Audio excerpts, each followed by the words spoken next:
Soc la Mercedes Milà. En aquest moment soc llibrera, a part de periodista.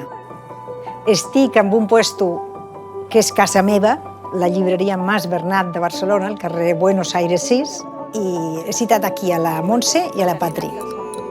No tinc molta experiència en autisme, tinc d'amics propers.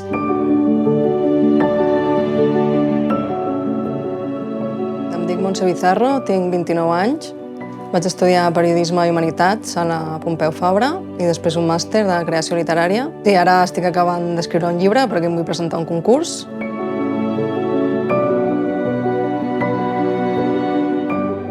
Em dic Patri Jiménez Fos, tinc 49 anys, visc a Barcelona, soc enginyera i em dedico a la formació continuada. Tinc un fill que es diu Eric, que té 12 anys i té autisme.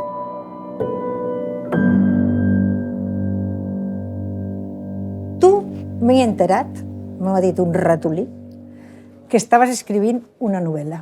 Estic escrivint una novel·la, però és sobre temes de salut mental, de gènere, identitat sexual.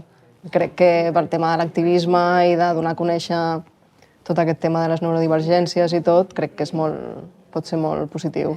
És important parlar d'autisme perquè s'han de visibilitzar diferents formes de sentir, de pensar i de percebre el món, que són diferents de les de la majoria de la societat, i això fa que sigui molt difícil per nosaltres encaixar en aquest món, no? Des del teu trastorn autista, com s'escriu una novel·la?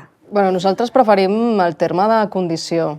És millor condició o neurodivergència, però ser diferent o ser divergent no té aquesta connotació mèdica negativa que té trastorn, no té malaltia. O sigui, aquesta condició divergent te fa ser més fàcil escriure o més difícil? D'alguna manera una mica més fàcil, perquè jo tinc també com un hiperfocus molt gran, llavors quan em poso a escriure puc estar-me 6 hores escrivint sense parar, sense beure aigua, sense anar al lavabo, així bastant obsessiu. És escriptora i serà una bona escriptora, segur. Treballa a la Casa Batlló i és una tia que ja se'l veu, amb molta força. El que passa que, com ella diu, i a mi m'ha interessat molt, la manera de treballar dels autistes és una mica diferent. Tu fa 1 any i mig o 2 anys ho hauries pogut fer, això? No, la veritat és que no, perquè fins que no vaig tenir el diagnòstic vaig passar per molts psicòlegs, tenia molts problemes d'ansietat, depressió, i tot això va fer que tingués l'autoestima molt baixa. Vas tenir una gran alegria? Sí, jo sí, perquè clar, amb tants diagnòstics, tantes coses que em passaven, em sentia molt diferent, molt estranya, no? Com que no era molt greu, per dir-ho així, com perquè ningú, li donés suficient atenció, no? Jo anava com tirant, però carregant molt patiment mental.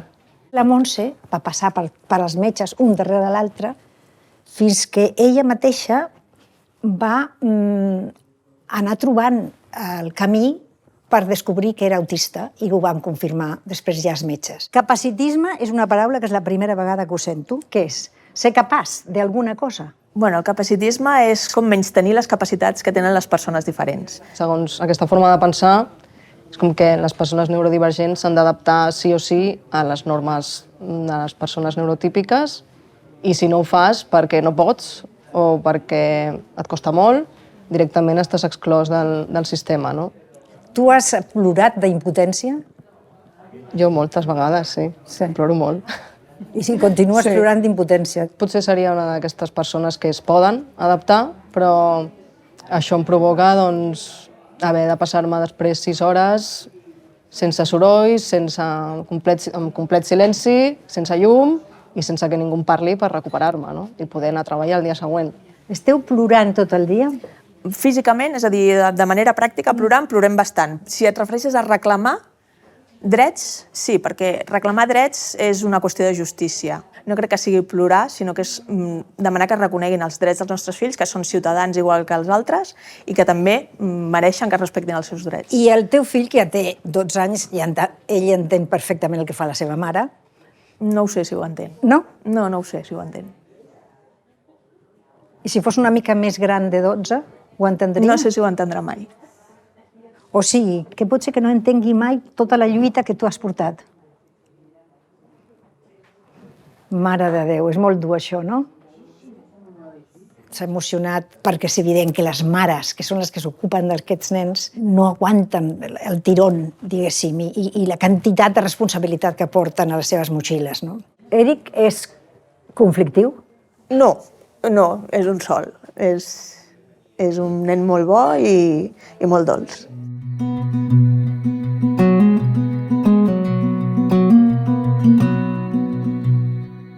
L'Eric és un nen meravellós, però necessita suport per totes les activitats de la vida diària. Amb l'Eric, el nostre dia a dia és bàsicament anar a l'escola i després de l'escola tenim bastantes activitats extraescolars programades. L'Eric, com molts altres nens amb autisme, té una agenda molt ocupada.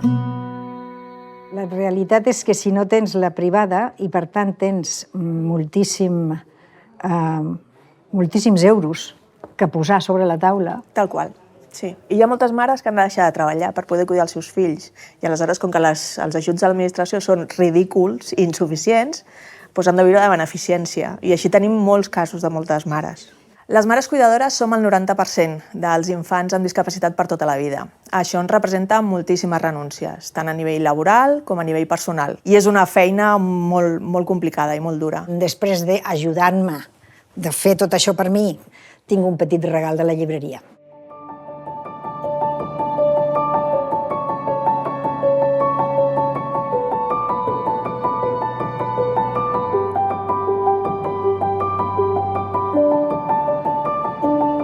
Home, jo estic completament segura que el futur serà millor, seguríssima, perquè és que estan carregades de raó.